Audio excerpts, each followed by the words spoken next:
अस्सलाम वालेकुम नाज़रीन, मीरपुर माथेलो खां क़दीर बलोच जी ख़बर शेयर कंदा हलूं। कराची जी नारी जिरवार वासी नौजवान मीरपुर माथेलो जी अदालत में प्यार जो परणो करे छॾियो आहे। वारसनि खां तहफ़ुज़ जी घुर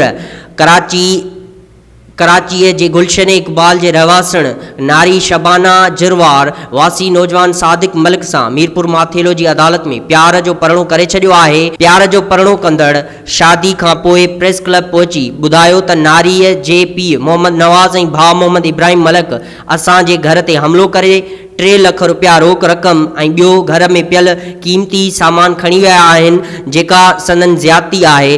हुननि चयो त असांजे 4 माण्हुनि पीउ 2 भाइर ऐं 1 भेणियो ते कराची जे अज़ीज़ भट्टी थाणे ते कूड़ो अगवा जो केस दाख़िल करायो आहे, जंहिंमें मुंहिंजो भेणियो रियाज़ अहमद गिरफ़्तार थियल आहे।